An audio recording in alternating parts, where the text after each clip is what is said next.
What's going on YouTube? Welcome to the video. I hope you're having a great day. I haven't uploaded a video in a while, so I apologize to you guys for that.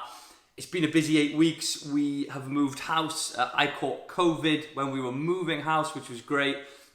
We've got a little baby on the way now, so there's been quite a lot going on, and I've been focusing all my attention on students within the Elite Academy. So I apologize, but we're starting back with regular uploads. With the first video being a big one. A member of the Elite Academy built a 100k business on Amazon through the pandemic, and he's been kind enough to come onto the channel and share with you how he did it. So I hope you guys enjoy the video. It's going to be a great one. Please like. Any questions, post it in the comment section below, and I'll see you guys in the next one. Right guys, so hope you're well. We're here joined with a member of the Elite Academy today. He's been kind enough to come onto the channel and share his pretty awesome journey with FBA. And I'm going to be learning a lot on this call because we haven't caught up properly yet. So feel free to introduce yourself and we'll get started.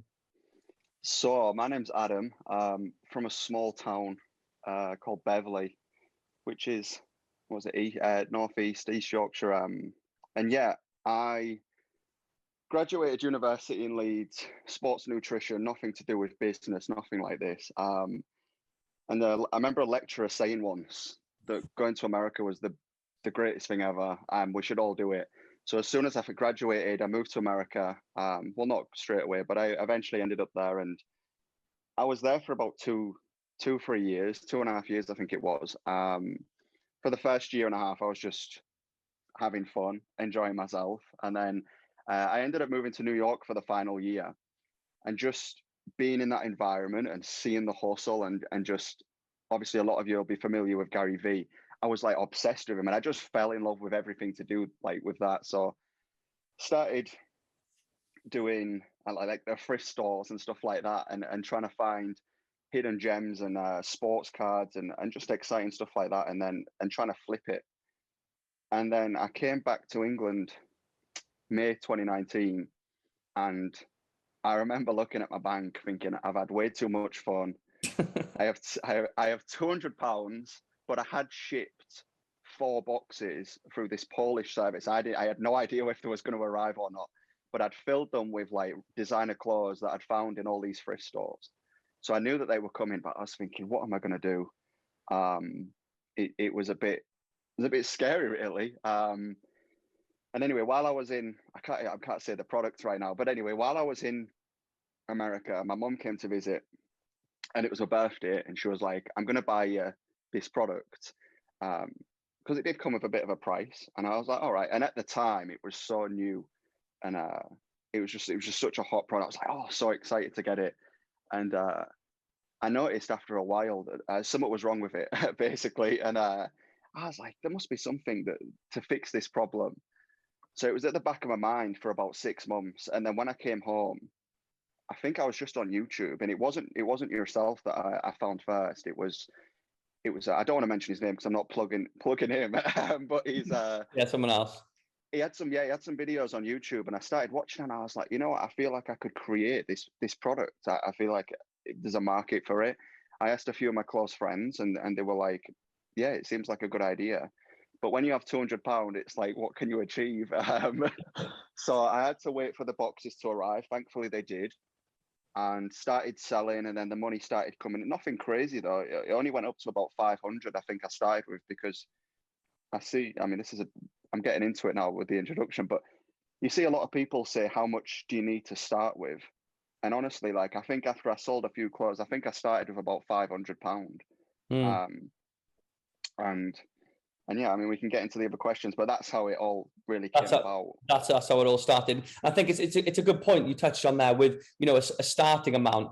It differs for people. I know, like, that, people have the ideal starting amount if we were to all be in a perfect world, but some people haven't got that amount, and there are ways around it. And, like with yourself, being innovative and coming at it from a different angle, trying to sort of almost flip things and turn that 200 into 500 and get that starting amount up so you can grow. And there's other ways of doing that as well. So there is no right or wrong starting amount. You've got to work with what you've got. So I mean, where did you hear about Amazon FBA when you were in America then, or was it when you came back and you were on YouTube? So yeah, I managed to find. So the guy that I found, I was watching his YouTube videos. He put quite a lot out. He didn't like hold anything back. So I was not FBA, but I was able to. What was he doing? I think it was Shopify, maybe. Yeah. Maybe that's what. So my original plan was like I can sell through eBay. I thought Amazon was off limits. I thought only Amazon sold through Amazon. I Yeah, had so did absolutely I. no idea that little human beings sat at home could sell through. So it was just crazy. But anyway, I was watching him and just preparing this product and doing all that, and then he uploaded this video, and it was basically like a tutorial on how to create a listing, and that's when I started to like dive into it. And then I think it was maybe a week after that is when I came across you, and I'm sure you had some videos on there. I'm sure I was watching you for a while before I signed up to the course. You would have been that. I launched my YouTube channel in May 2018, so there would have been a good year and a bit of videos that you may have watched a few of potentially. Yeah, the thing that made you stand out above this other person was that you was British, and I was like, you was doing it in England, and this guy would always refer to like where he was from, and he certainly wasn't from here, and and then there was like obviously tax and things like that, stuff that started to worry me, and I was like, I feel like I really need a bit of help here. So yeah, you were just perfect for me. It was just weird how I came across you at that time. It did at that time, yeah. And what made you go to actually make the decision to actually go for it? I mean, to join the Elite Academy and to really commit to the idea that you were going to be invested and going to be putting a lot of time and effort into that business model. Was there a motivating factor behind why you wanted to do it? I think is probably the question I want to ask.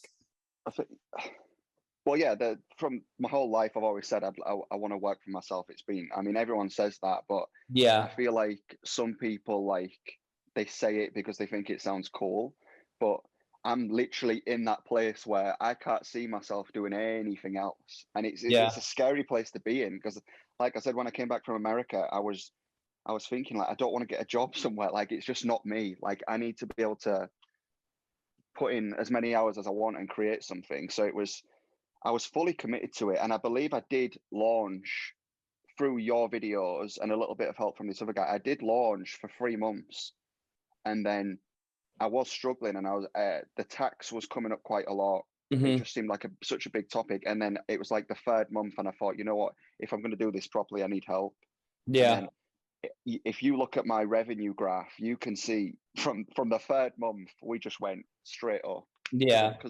Because I thought you was just going to be like, oh yeah, tax, this, that, the other. But you looked at the listing and you just gave me so many different points that needed improving. I mean, the pictures were the first thing, and just by improving them pictures, we just the revenue just took off. And it's one of those things, and it's and some people don't, they don't invest in training, and it's completely. It's an individual decision for each person. You've got to weigh up, the pros and the cons. Obviously, some of the downsides are that it costs money to invest in personal development and professional development, and obviously you're going to be committing time to it. But the benefits usually outweigh those downsides by a huge amount. It's just seeing that so early on and making that commitment to it. But again, it is everyone's decision. But I'm glad that it helped that much. And I remember looking at those images a long time ago. I remember us because just having two eyes, mate. I did it myself. I had no money. I know, just having two eyes, like just having two pairs of eyes on something. I had a strategy call the other day. I was proofing a product launch with someone, proofing their listing as part of a wider project that we were doing, and just spotting things that they hadn't spotted. And when I write things, I often get my partner to read over them, on a smaller scale, just proofing. But she spots things that you don't always see. So it's always better to have two heads on things rather than one in most cases, anyway. And so with the product, then, I mean, did you go through the traditional, like conventional way of finding this product with your helium-10, black, all these things, or not? Talk us through how you actually found the product. That was, I mean, since launching that, I've done I've done 2 variations of that, but then I did do a 3rd product doing that method, what you've just mentioned. But with this first one, because I've not signed up to your course, I was just watching YouTube videos. I had no idea. I didn't know helium-10. I didn't know jungle. I didn't know nothing. So it was basically just, it was a gamble because there was nobody doing or selling that product. Nobody. So it was like, well, it's either going to work or it isn't. I've always had a mindset like this. But realistically, if I'd have signed up to your course, I'd have probably done great from day one instead of having to wait 3 months before doing it. Yeah. But yeah, with regards to it, I think just from the YouTube videos, I found it on Alibaba, and it just so turns out there was maybe one supplier that was just perfect for me. So they were just selling. So there's basically like 6 items included within it, and I think they had a listing for maybe 3 of the items. So I was like, oh great, but I was like, I'm going to need this, I'm going to need that. So I was like, I just messaged them and I was like, are you able to source them products and put this all together? Yeah. Well, I didn't say put it together at the start. I actually said, can you source these for me? And they were like, yeah, fine. They were really nice, because you'll get some suppliers that take ages to reply. They're just not great to speak to. They're rude. Whereas every now and again, you'll come across one that is just a great person, and just, you can tell that they're looking like happy to have the business. And she put this together for me, and I remember them shipping me. I could only afford 70 units at the start. Yeah. And that's all I could do. And I was like, right, let's just give it a go. So, and this was before I knew that they could put it together for me. So they shipped me it, and it came, and there was just like a bag of each item, and even the boxes were still flat. I actually had to bend them and put them together and then stick the labels on the boxes. So yeah, I remember sitting in that kitchen putting it all together. It brings back good memories. And then boxed it all up and sent it to Amazon. Did you label them with the FN SKUs on all the separate ones as well? Because that is, I did that with the first few orders, and it takes a while. I don't, especially if you had multiple things inside as well. Or did you get that done with the supplier? The individual labels on the units. Yeah. For that, well, that's one of the things I was going to say. I didn't do that for the first year and a half. I wasn't putting any labels on. Oh, really? Okay.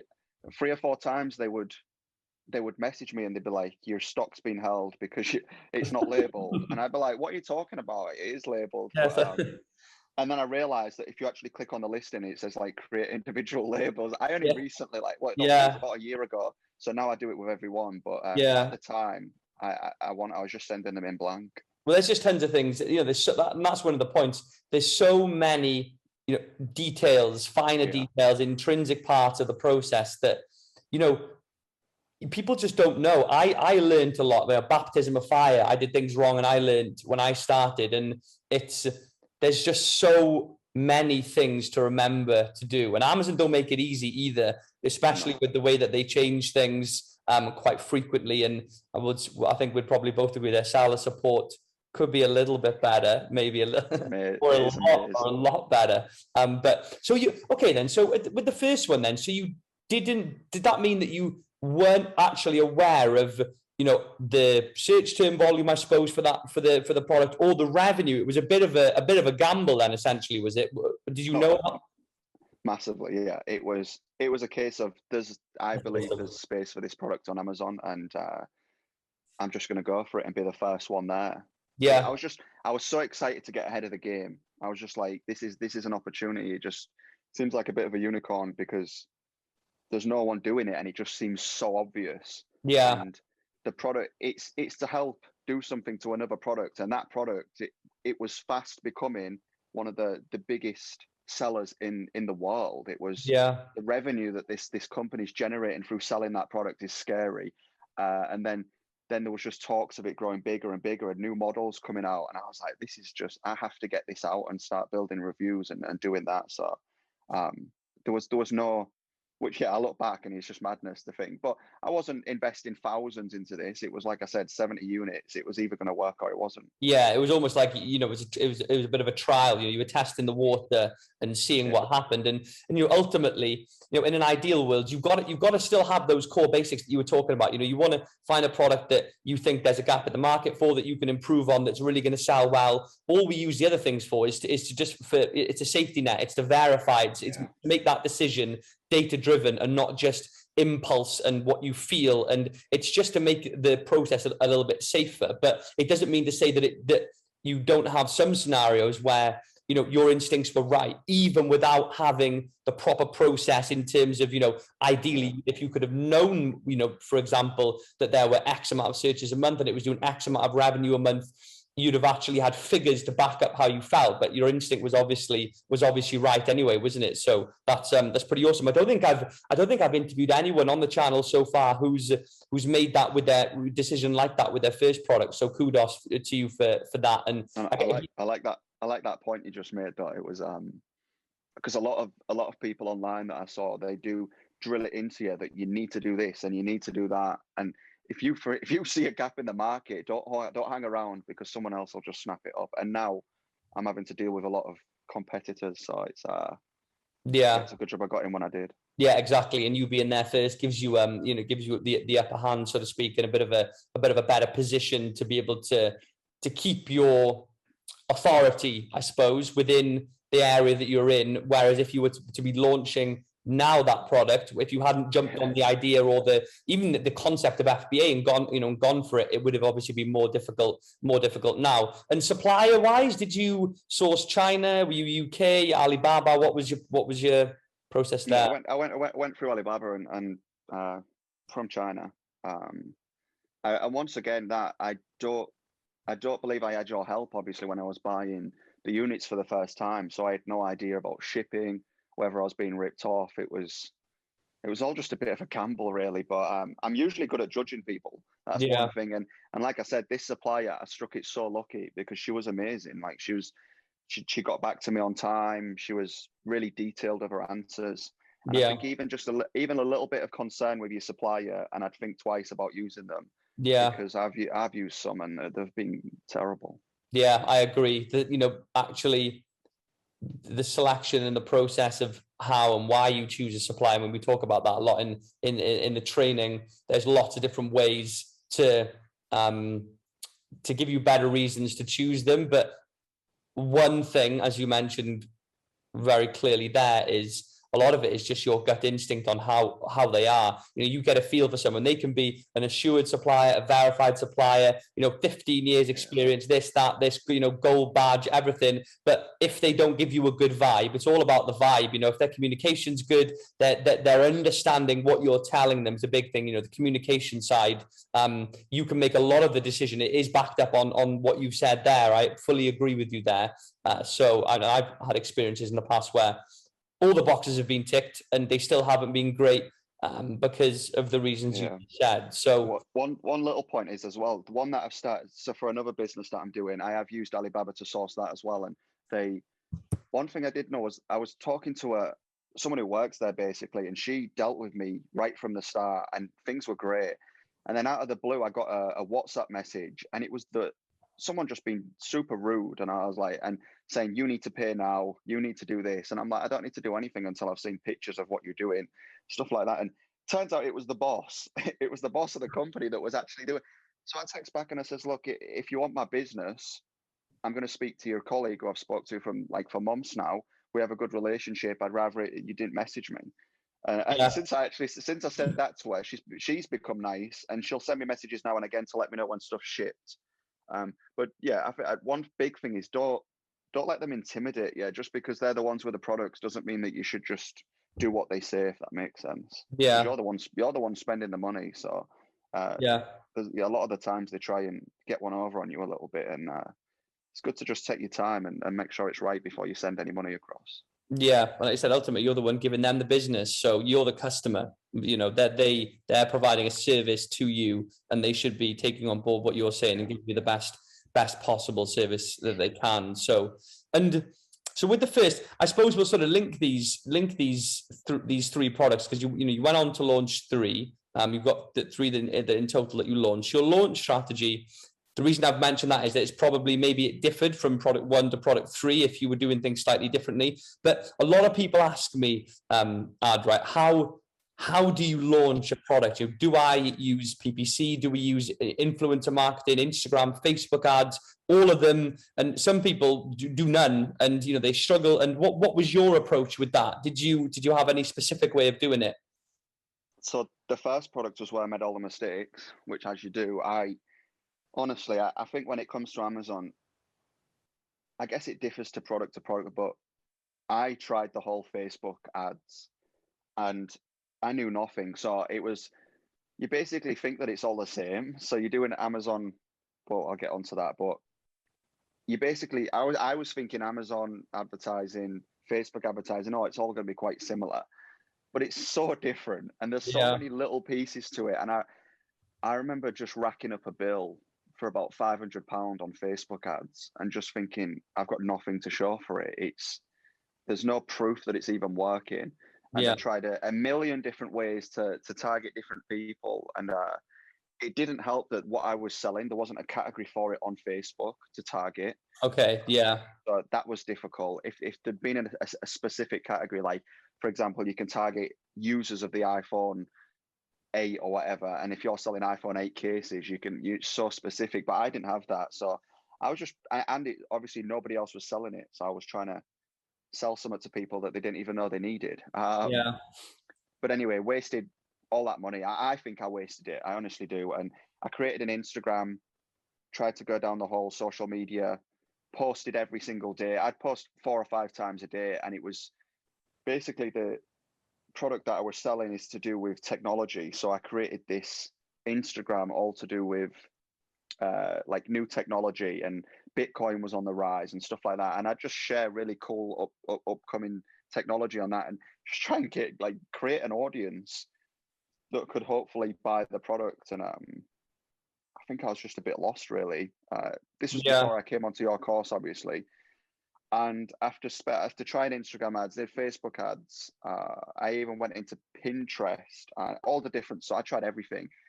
And then I joined your course, and that's when I found out about PPC. And I was like, what is this? I was like, I've spent all this money, and this has just been sat here the whole time. And I remember turning it on. I think I started with an automatic campaign just to try and get some keywords, but I knew what I was searching for. Yeah. A lot of the times you say to do automatics because you don't actually realize how many different variations there are. But with mine, it was pretty simple what people would be searching if they were looking for that specific item. So I started a manual at the same time, and it's just a different world. Yeah. So, yeah, it turned everything else off. Didn't even carry on the Instagram. I just thought it's obviously, if you want to create a brand, it's very important. Like the one that I'm doing now, social's a big part of it. But with regards to this product, and it's so unique that I just didn't think that the social was needed. So I just focused on PPC.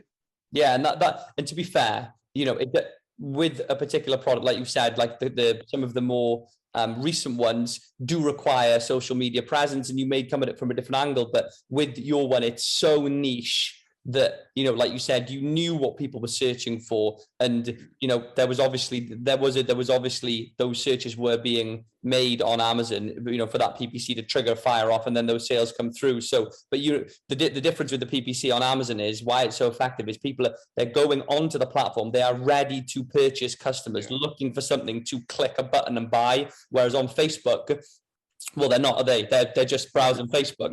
I was browsing Facebook this morning in bed, and if I was targeted with an ad, to sell me this tripod, I'm probably not going to buy it. I might buy it if I'm interested in tripods, but still probably not. Whereas if I'm actually going to search for it on Amazon, I'm looking for it, I need it, and I'm ready to go for it. So that is why it tends to be a lot more effective. But sometimes that holistic approach, depending on the product, as you said, completely is dependent on what you're launching. And if you can even target, like you said, you didn't have an audience for your specific product. It wasn't easy to actually have very custom targeting for that audience, which is going to affect the efficiency of the campaign, isn't it? So that's interesting. So with the one that you're doing now, I mean, talk to us about the other 2 products, because you've launched in, and again, people, I suppose, I guess we'll link this in. So in terms of your revenue, then how many products have you got?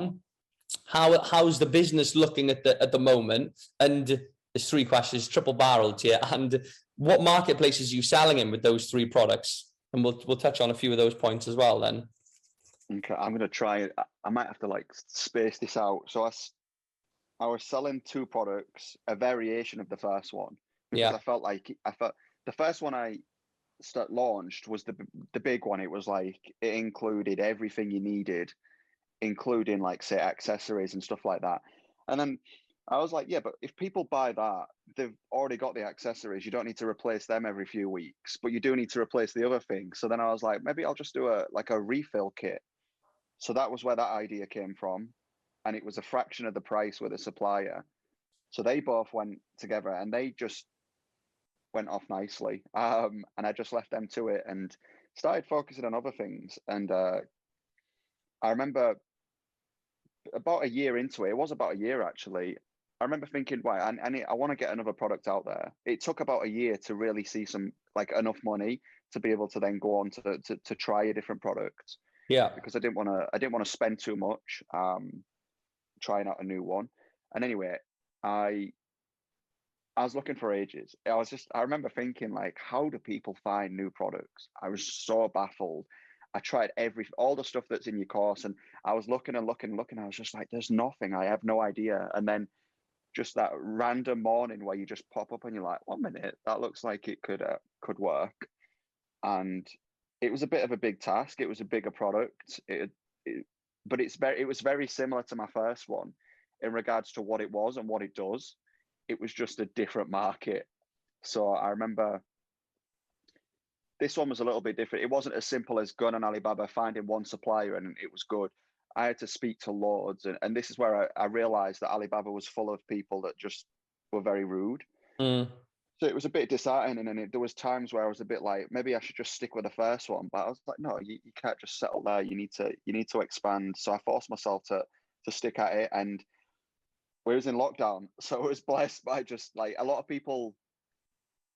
Well, obviously it's a very sad time for a lot of people who lost friends and family, but with regards to this sort of thing, it was just perfect. Everyone was at home, everyone was on the phones buying, they had nothing else to do. I mean, I remember the most exciting part of my day was the postman coming and getting packages through the door. Yeah.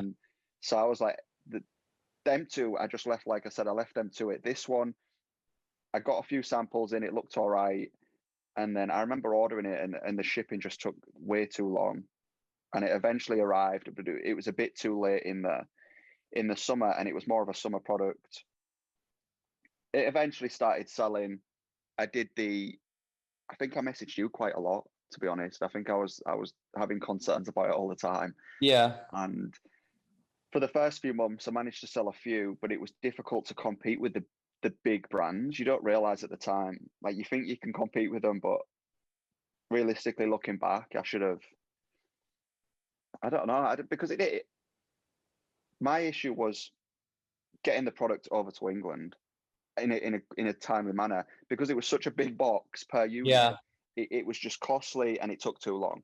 So basically, I ended up selling the units. They sold good towards the end of the summer because the weather got nice, but it put me off completely. And I was like, if I ever do another product, it's going to be small. And I don't want to put people off from doing big products, because if the market's there, then you can make good money. But for me personally, it was just too stressful. Yeah. So I ended up saying goodbye to that one. Maybe I'll go back to it in the future. I don't know. But the weather in England's just not great. So it's put me off a little bit. Yeah. And then I believe, when was it? While all this was going on, lockdown especially, I got into high-end sports memorabilia. We'll just leave it at that. But anyway, Yeah. I was one of the first people to get into it. And yeah, I just thought, there's no one on social media is doing this. No one's talking about it. And I was collecting all this stuff and it was super exciting. And I was like, I want to start sharing it. So I did everything. Twitter. This is where I said that the social is a big part of this one. Yeah. I had everything. I mean, Twitter, Instagram, YouTube, podcast, everything went off. And I'm still doing it like hardcore to this day. And after about a year of doing that, with no intention of doing this other business, I was like, it's very America based, this sort of thing that I'm doing. And I was like, people in England want this and there's nowhere that's doing it. So, and then Amazon, I believe, brought in the limit as to stock and how much you can stock, is it? And I think I had about no more than 1,000 units. And I'm like, you got to be kidding me. I was like, the one that the first product is taking up that. So I knew that I had to get away from Amazon. So it's not actually launched yet. It's supposed to be launched in 2 weeks, but I created the website. I did sell on Amazon for a little bit. I got one of them FBA'd, but there's going to be 7 products. So it's going to be, Wow.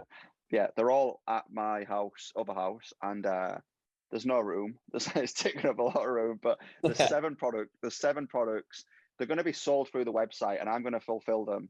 Eventually, pay someone to fulfill them, but I had to get away from the Amazon warehouse, and then I'm just going to list them on Amazon and use that as a source of traffic to try and pull in the UK customers and try and get them away from Amazon and onto the website.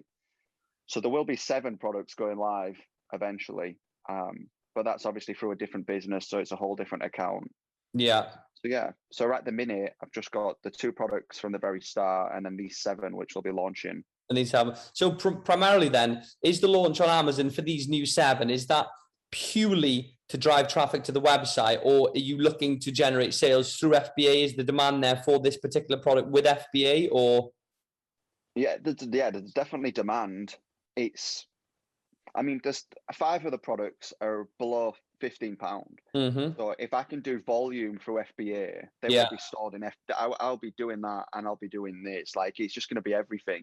But 2 of the products are about, I think one of them's about £75.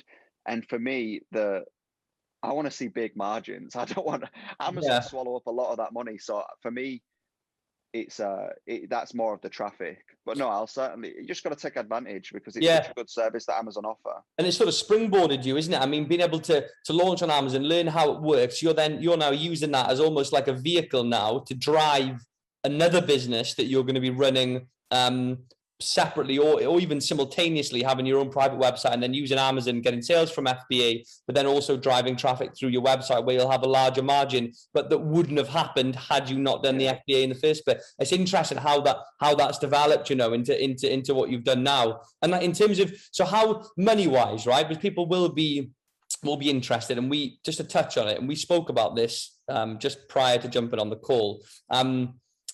People start FBA businesses for lots of different reasons, right? But one big reason for a lot of people is to have a little bit more disposable income, as well as many other reasons starting a business. A lot of them all tie in: working for yourself, wanting to spend more time with family, all these things, they all kind of are interlinked, I suppose. But what a lot of people don't understand is that it's not always a case where you launch a product, you make £1,000 a month in profit, you take £1,000 profit a month out the business from, month 1, and that's the end of it. I have had students who've done similar to that, people who've done extremely large numbers with that kind of model. But the people who've done the best are the people who understand that, this business, it's about longevity. You're looking to grow and scale. If you reinvest all your profits in year 1 and year 2 into new products, you technically haven't profited when you do your accounts,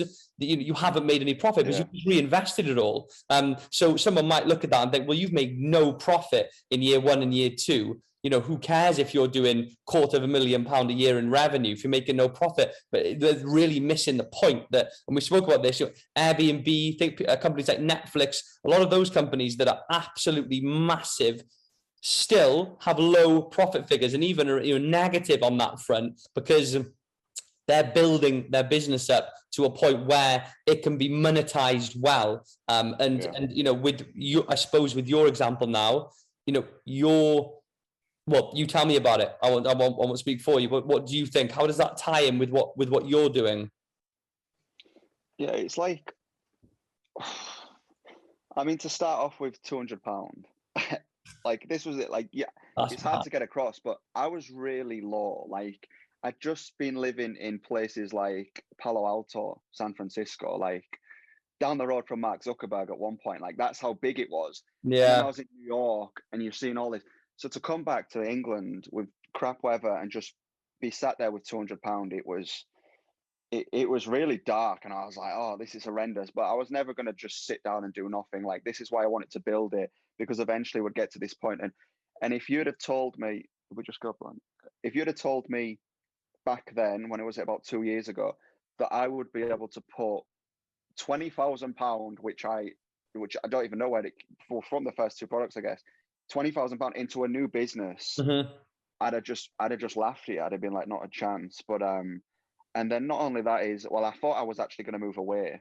But I ended up, because of this new business, I've ended up staying around here for however, well, I don't know what it's going to be.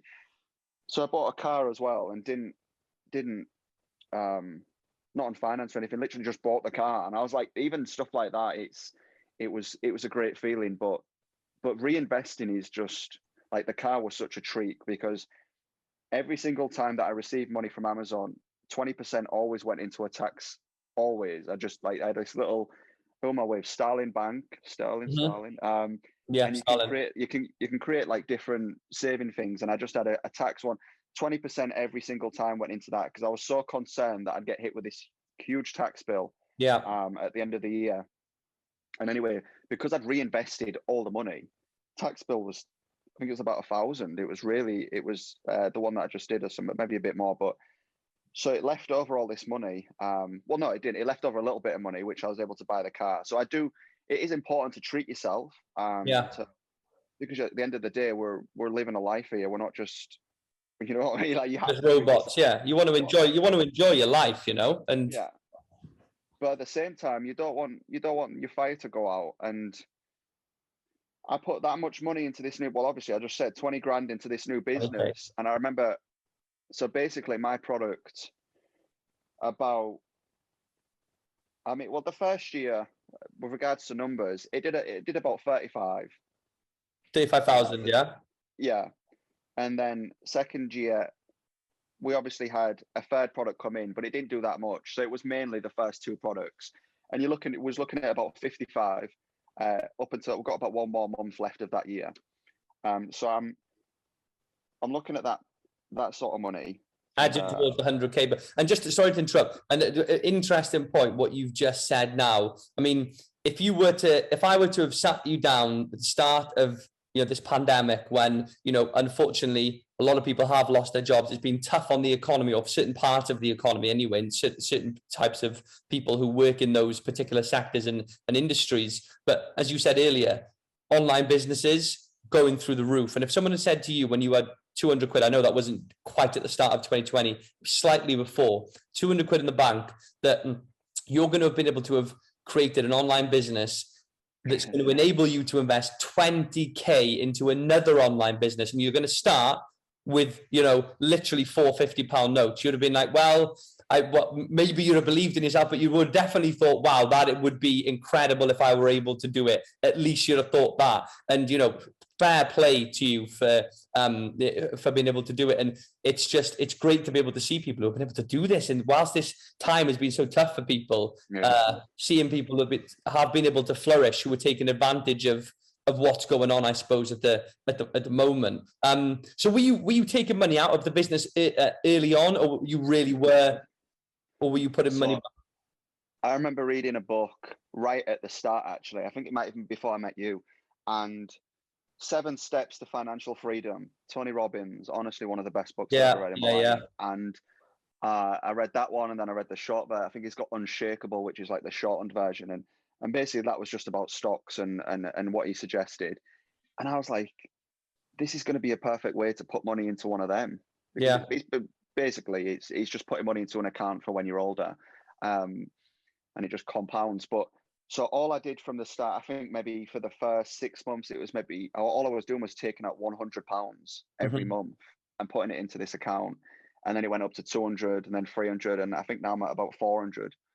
So that is all I take. It goes straight into that stock account. So basically that money is still there. Obviously the market could go like down and lose it, but it's, with regards to a monthly income, that's all that I'm taking out. You do it that way. It's just increasing as the business increases. Yeah, exactly. And that's being prudent and thinking about the future. And something that I do also. I'm not sure, we've not touched on this, but are you getting tax relief from that then? Because if you one thing that you can do that people who are watching might do at some point is if you're let's say generating, let's just say £30,000 profit. Actually, no, let's say £50,000 profit per year. Obviously, that's a high amount, but let's just say someone is generating 50K profit a year. You'd be paying, 10 grand corporation tax on that, right? 20% on your 50K. But with if you actually put every year you have an annual allowance of 40K you can put into a pension, and that pension can be floating on the stock market. That's what I do. So essentially it is stocks and shares, but it's going out via the form of a pension, and you actually get tax relief on anything up to 40K that you put in there, right? So let's say you profited 40K in 2025 and you thought, shit, I don't want to pay 8K on this. You can literally put the whole 40 into that account, wipe out all your profits, profit zero, pay no corporation tax, which a lot of people don't know. I didn't know until a few years ago, but I've been trying to make the most of that. But it's like you said, thinking about the future, not always, although you want to treat yourself now, of course you do. You want to enjoy your life to an extent. You don't want to just live, with not much now and wait until you're 55 because you might die tomorrow. But at the same time, you want to be investing in your future because it is important to have things there then. So let me just make a note. Obviously I put 20K into this new business. I sold a little bit on Amazon, but no big profit. That money's just sat in that product. Like, I've not sold anything yet. So if I wanted to, I could have just taken that money out and just had a great time. Like it's as simple as that. Or I could have looked for new products to sell on Amazon. But no, right now that's just sat there. So there's no, it's not a case of you can't enjoy yourself, because some people will just want to pay themselves at the end of the day. Like, when I first started, I had the visa for Australia all ready to go. I was literally flying out, and then the week I was going to go fly, we went into lockdown and it all just got cancelled. Savage, isn't it? That's so savage. It's your plans change constantly, but thankfully with online business, it just gives you so much freedom. And a laptop. And now things have eased. We were supposed to be, where are we going? We had like our last kind of sort of travelers trip with my partner before we were going to plan to have a baby, and that 3 weeks in the Philippines, just down the pan, like literally 2 weeks before you're supposed to go, and you're just like, oh man. But at the same time, it's like, well, you know what, I'm healthy, everything's all right, it's not the end of the world. You just got to pick back up and carry on what you were doing before. But like you said, hopefully now coming out the other side of it, fingers crossed. Don't want to speak too soon on that front, but yeah. So it's interesting that Ad. So like you really have worked on, you've taken a bit out, you've treated yourself, but the vast majority, and I suppose what we said at the beginning, you have reinvested into new products, and you've been able to scale to a point now where you've had basically a 20K startup for another business.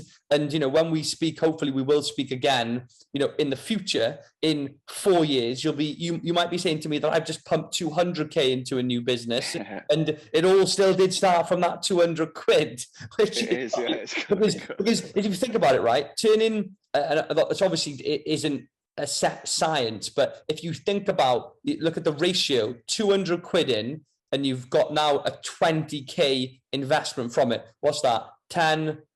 100 times, that is 100 times what you started with. Now this time you're putting in 20K to start off. Now the more you start with, the easier it is to make more, right? That's just a no-brainer. When you've got a bigger investment initially, you've got more money for stock, more money for everything. If you were to get 100% on that, then we'd be talking crazy numbers. So I mean, it's great to be able to talk to you and hear about it. And what about the future then? So I suppose we haven't talked about what, where do you see yourself? What are you working towards? Let's say your 5-year plan. What's your goal to be doing then? Life and business. Well, I'm from doing the high-end sports memorabilia, because I was doing all these socials, I was interviewing people like this, and I ended up meeting a lot of great people. And one guy in particular I clicked with, also from the UK, and he actually said to me, he was like, look, I'm always looking to invest. So I told him my business plan, and we was already good friends at the time, and he was interested, and he took a liking to me, and he just matched it. He matched the investment. We're in it together now, and I'm driving it. He obviously has his own business, but so I have his expertise, and he knows what he's doing. So thankfully, basically, yeah, I'm just gonna. In an ideal world, I want the warehouse, I want the stock. I like, he likes the idea of FBA, for example, but with the way that FBA at the minute, they're always changing. They make up the rules. You have to adapt to whatever rules they change. And I want to get away from that. I want to be able to create my own rules and have bigger margins. And I'll always use Amazon. There's just too many people on the website not to use them. You'd be a fool to not use their free marketing at the end of the day. As long as your product's up there and showing, it's good. So yeah, ideally, I'd like the warehouse, but and to be doing these products. But I think 2 to 3 years, I think we'd be looking to sell the business. Okay. Because, like I like the idea of a warehouse now. While this, it's hard to describe it without saying what it is. Like a fire inside you is there as well. Yeah. It's growing and growing and growing, but eventually, like, what am I now, 26? When I'm 30, I want to be working from this laptop, and because I love America more than anywhere. I absolutely love it, and I just want to be able to go there, go to Australia, come visit the family in England, and I don't have to worry about being in a certain place at a certain time. Yeah. So the idea at the minute, like, we're nowhere near that. It's all, I have to be here actually right now because I'm going to be packing, shipping, getting my hands dirty. So but yeah, long term, I definitely would just want that freedom with the laptop. Yeah, I want that freedom with the laptop. Another thing is you are working towards it. You're building towards that point. And I mean, at the moment, when you came back, and that's something to mention. So you chose this rather than getting your normal 9-to-5 job. You work in a 9-to-5 job at the moment, or is all your energy in this? I just can't do it. It's weird. Like some people will get it and some won't, but I physically can't. My mindset just won't allow it because I'll just get into that. I'll get into a rut. Whereas if I stay doing my own thing and I come up with the ideas and I create this, and I love life basically. Yeah, and that's what it's all about, isn't it? You need to, so I'd rather at the minute be earning less money and putting all my focus and time into this new business, rather than spending 9-10 hours at a job, stressed all day thinking, oh, what I could be doing at home to make this better. And the thing, if I get to 30 and it's all gone to crap, then get a job, whatever. But at the minute, I feel like in your 20s, you can be a little bit risky, and you can. I've made a thing of not getting a girlfriend. I've made a thing of not having children, and I'm not saying that stops you from doing anything. Yeah. But like, I've not got a mortgage or anything like that. I'm trying to stay fully focused on this business, and then like I said, if I get to 29, 30, and we've not accomplished what I'd hoped, then I'll look to maybe do the job route and settle down, or do something like that. Yeah, I agree with you, mate. I think, like, you've got to take risks, right? You have to take risks, because with risks come reward. If you don't take risks, there will be no rewards. And you'll always be the person looking at someone who's doing something like that at 30 or 40 and think, well, how do they do that? Well, they probably took a lot of risks. Unless someone of those lucky people who's, born with a silver spoon in their mouth, then, you've got to take those risks yourself. And I can really relate, right, to what you're saying, and it resonates with me because it literally happened to me. Like, I'm 30 now, right? I still feel like I'm 20, but I am 30 now. When I started all this, I was 26.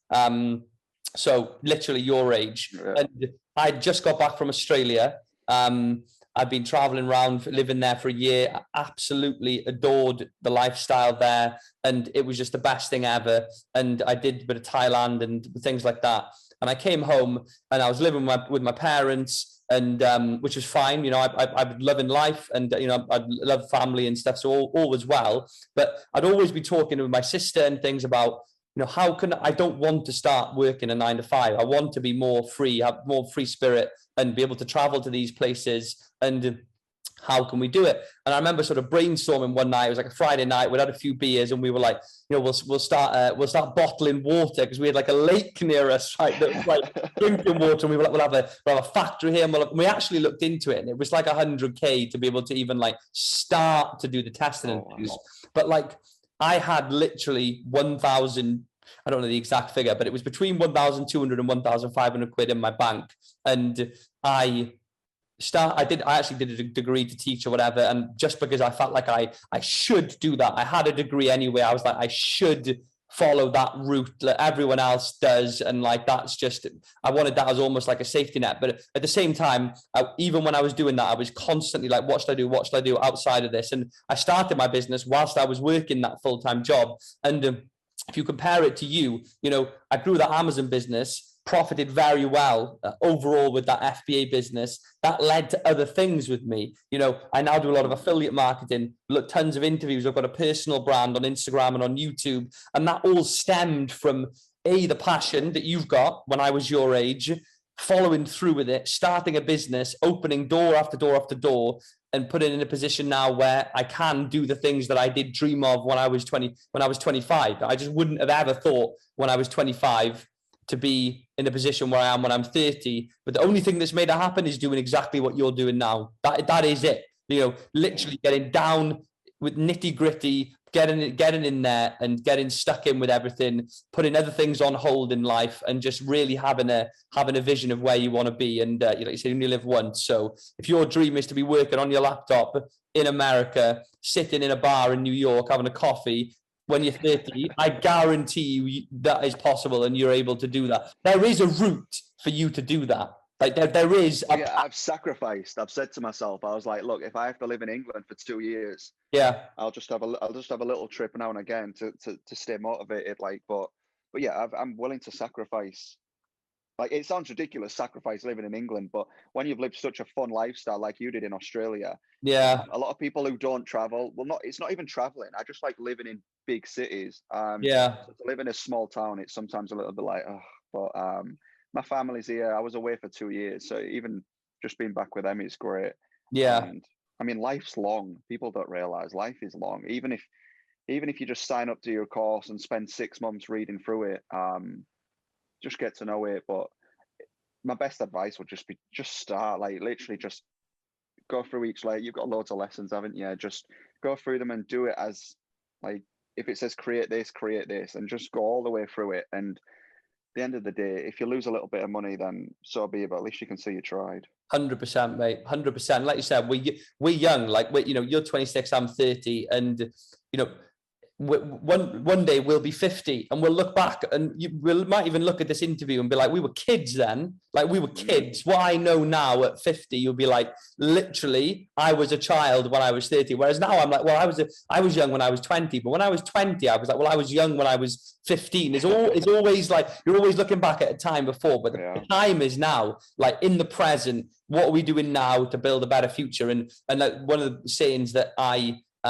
I believe in a lot is, like, the best time to plant a tree was 20 years ago, but the next best time is literally today. We can say all day, well, I should have done it then, I should have started this, there's no point now. It's like, no, that mindset, you know, won't get you anywhere. But mate, honest to God, thank you so much for coming on the channel. It's been great to chat to you. So much value. Wish you all the luck with it. Keep in touch. I mean, one thing we didn't even touch was the America thing. Oh yeah, I did, but because I know there'll be a few people that want to launch in America, and yeah, I tried launching with my first product in America, and it was just a really hard thing to do. You see the market, you see how big America is. It's an exciting thought, but it takes a lot of work. I'd probably say that you need to find someone who lives in America who does FBA, who can also advise on what you do, because there's tax and sales tax and all that. It's very complicated. And I just had the mindset that I've lived in America, I know all these people, I can get them to buy the product, they can leave good reviews. But then, yeah, I launched, and there was just so much competition, so much. And a lot of the, like, when I did first launch, there was only like 2 people doing a similar product. 6 months later, there's like 20 people all coming after what you've got. So it is really difficult, but I'd say if your product is like, there's not many people doing it, and you really are motivated to make it work, I think you can. But I was just so focused on the UK that I probably didn't put enough time into America like I should have. But, yeah, I mean, the opportunity is there. That was the question that I said to you afterwards, and that I wanted to ask you, and I forgot. It was the one that I forgot as well. It was the only one that I forgot as well. Thanks for reminding me, because that is actually something that I wanted to touch upon. If that's cool, if you've got a minute, is like with the US launch, you know, that to a degree, it is more saturated over there. We know that, but again, the marketplace is bigger, which kind of it evens that out a little bit, but not proportionately to the UK, in my opinion. But with launching into the US, I've got students who sell on both marketplaces, you know, 6-figure sellers on both who do really well. But there are hurdles with the US, things like you said with reviews, and you touched on that, I suppose, knowing people. Was there anything with the actual setting up of the account? How did you do that? Like, was it the same process sending into Amazon in the USA as it was here? I believe when I went to go sign in on the American one, I believe, you have to pay the extra fee. You have to pay 2 separate fees, monthly fees. But I'm sure that it was a while ago, but I'm sure it just linked everything across. I'm sure it was, I was expecting this big complicated process, but I'm pretty sure I just had to fill out some documents to confirm that the tax will be paid in the UK for the American side and for the revenue. And then, it just linked it all across. And even reviews, I managed to get, say, 7 reviews starting from scratch from friends. And then on a random day, it transferred all of the reviews because it was linked. The products were linked, obviously, with the same. And all the reviews transferred over to America. So all of a sudden, I had over 100 reviews. Which it helps a little. It helped get rid of the units that were there. So that was it. But things like PPC and stuff like that, it was just so expensive in comparison to England. I mean, maybe it was just the category that I was in, but I feel like you might need a bit more money if you want to go to America. Yeah, I agree. I think on that point, I agree with you there. And from what we've seen, people who have launched in America, it tends to be people who have launched in the UK first, built up some capital and experience, kind of like you. And then instead of putting that 20K into what you were doing with the sports memorabilia, they put it into an investment in the US, but they wouldn't have been able to do that in reverse because of like what you said. Usually PPC spend is higher, you need more units, and it's a little bit more tricky, which is why I'm a bigger advocate for the UK. You know, we're from the UK, start here, build up, and if you want to expand over there, it's something that you can look to do in the future. You know, that's the usual way that people do it. But yeah, I mean, I guess we'll end the reviews as well. Just quickly, that one thing that completely changed my listings was getting Jungle Scout, and then I don't even know what it's called, but there is like an extension. So then when you go, do you do it when you go on your orders, and then it gives you the option to send a request a review. A request a review button, yeah. Same with Helium 10. You can automate it as well through them as well, yeah. Yeah, and that it completely changed everything. I mean, I've racked up like over 400 reviews just doing that in a few months. It's just crazy.